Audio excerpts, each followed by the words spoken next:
नमस्कार फ्रेंड्स, मैं शंभू सक्सेस ভিউলে আপনাক পুনৰবাৰ স্বাগতম জনাই আজিৰ সেশনটো আমি স্টাर्ट কৰিম আৰু আজি শুক্ৰবাৰ হয়। শুক্ৰবাৰ আমাৰ যেটো सक्सेस ভিউৰ সাপ্তাহিক কাৰ্যসূচীত আজি কম্পিউটাৰ নলেজ আছে। তো কম্পিউটাৰ নলেজৰ আমি মোস্ট ইম্পৰ্টেন্ট কোৱেশ্চন আৰু এক্সপেক্টেড কোৱেশ্চনবোৰ আমি লৈ আহিছো, যেটো আমাৰ প্ৰতিটো পৰীক্ষাত কামত আহিব। ঠিক আছে, আৰু আগত আহি আছে আসাম পুলিচ আৰু এপিডিচিএলৰ যেটো অফিচ কাম ফিল্ড এছিষ্টেণ্ট, ঠিক আছে, সহায়ক।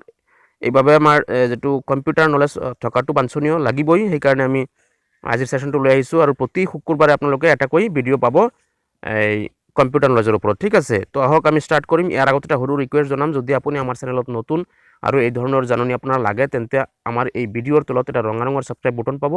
এই বুটনটো ক্লিক কৰি আমাৰ চেনেলটো ছাবস্ক্ৰাইব কৰি ল'ব। ঠিক আছে, আৰু লগত থকা এটা জাননী বেল পাব, এই ঘণ্টিটো দবাই দিব, কিয়নো এইটো দবাই দিলে আপোনাৰ আমাৰ পৰৱৰ্তী যিবোৰ ভিডিঅ' আপলোড হ'ব প্ৰতিটো ভিডিঅ'ৰ আপুনি জাননী কন্টিনিউ পাই থাকিব। ঠিক আছে, তো আহক আমি স্টাৰ্ট কৰিছোঁ। প্ৰথম কুৱেশ্যনটো হৈছে according to a report published recently, what is the position of India in the world of spam email sent?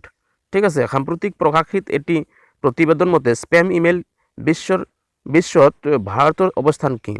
তো আপোনাৰ শুদ্ধ উত্তৰটো হ'ব আপোনাৰ ভাৰতৰ স্থান হৈছে আপোনাৰ 11th। ঠিক আছে, option D 11th।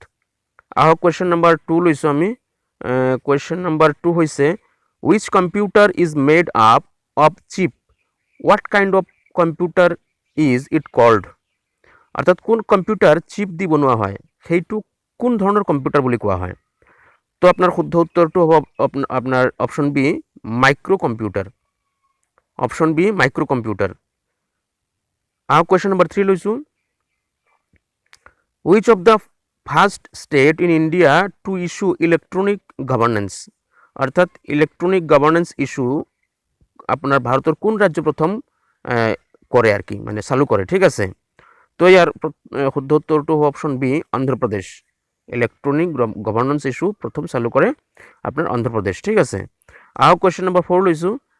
Question number 4 হৈছে আপোনাৰ how is the cell in the spreadsheet displayed in the following?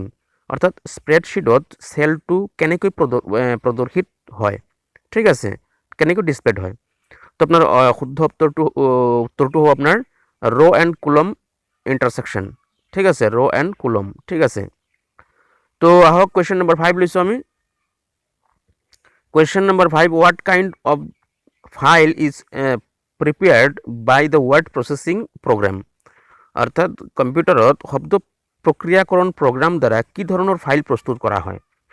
তো আপনার ইয়ার শুদ্ধ উত্তরটো হ'ব আপনার অপশন সি ডকুমেন্ট ফাইল। ঠিক আছে, অপশন সি ডকুমেন্ট ফাইল। আহক কুৱেশ্যন নম্বৰ 6 লৈছোঁ আমি। কুৱেশ্যন নম্বৰ 6 হৈছে আপোনাৰ ফাইণ্ড দ্য ৰং টুইন ফ্ৰম দ্য ফলোয়িং? নিম্নলিখিতৰ পৰা ভুল টুইন বাছনি কৰক। তো ইয়াৰ শুদ্ধ উত্তৰটো হ'ব আপোনাৰ অপশন সি BER, মানে basic and easy relevant. Basic and easy relevant. ঠিক আছে, শুদ্ধ উত্তৰটো। তো ফ্ৰেণ্ডছ আহক কুৱেশ্যন নম্বৰ 7 লৈছোঁ আমি। কুৱেশ্যন নম্বৰ 7 হৈছে what kind of device are the keyboard? অৰ্থাৎ কিবৰ্ডটো কি ধৰণৰ ডিভাইচ হয়? কিবৰ্ডটো কি ধৰণৰ ডিভাইচ হয়? স্কেনিং নে ইনপুট নে আউটপুট নে ৱাৰ্ড প্ৰচেছিং?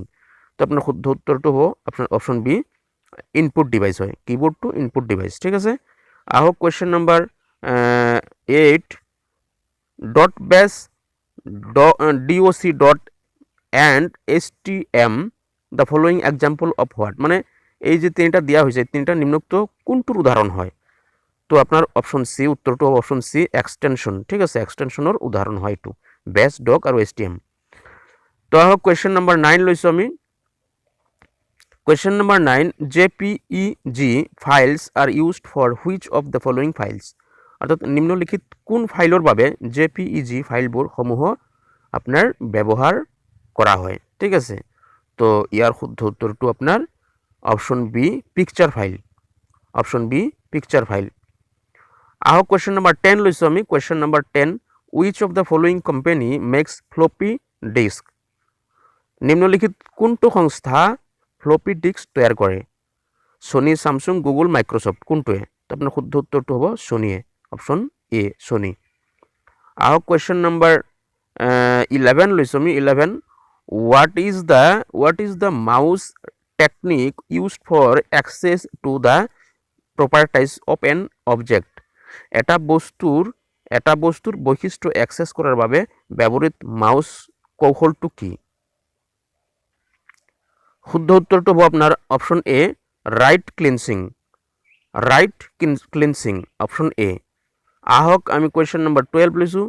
কুৱেশ্যন নম্বৰ 12 হৈছে আপোনাৰ in which organisation is the development of Anupam super computer associated. অৰ্থাৎ তলৰ কোনটো সংস্থাই অনুপম ছুপাৰ কম্পিউটাৰ বিকশিত কৰিলে? তো আপোনাৰ শুদ্ধ উত্তৰটো হ'ব আপোনাৰ অপশ্যন এ ভাবা অটোমোবাইল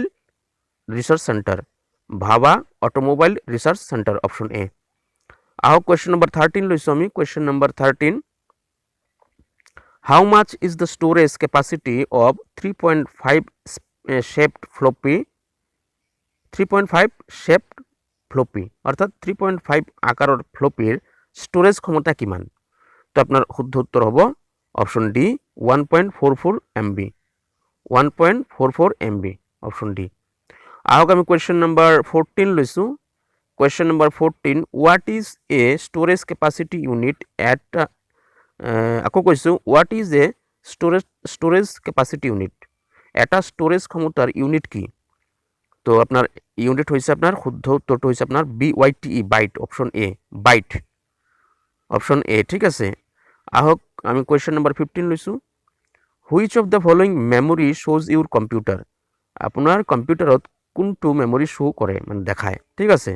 নিম্নলিখিত মেমৰি কোনটো আপোনাৰ কম্পিউটাৰে দেখায়? তো আপোনাৰ মেমৰি হৈছে ৰেম। ঠিক আছে, RAM ৰেম অপশ্যন এ। তাৰপিছত হৈছে আপোনাৰ question number 16 how many dots are there in a single line in good resolution. ঠিক আছে, ভাল ৰিজলিউশ্যন এটা লাইনত কিমান ডট মানে বিন্দু থাকে? ঠিক আছে। তো আপোনাৰ শুদ্ধ উত্তৰ হ'ব আপোনাৰ অপশ্যন চি 640টা। ঠিক আছে, 640 ডট থাকে। আহক কুৱেশ্যন নম্বৰ 17 লৈছোঁ আমি। Question number 17 wish of the following is a PDF file and exist.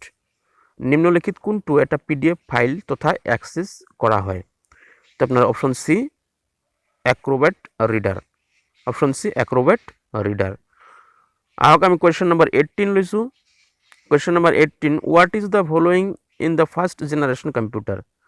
ঠিক আছে, ফাৰ্ষ্ট জেনাৰেশ্যন কম্পিউটাৰৰ মাজত নিম্নোক্ত কোনটো আছে? তো ইয়াৰ ভিতৰত আপোনাৰ শুদ্ধ উত্তৰটো হ'ব ভেকাম টিউব অপশ্যন বি।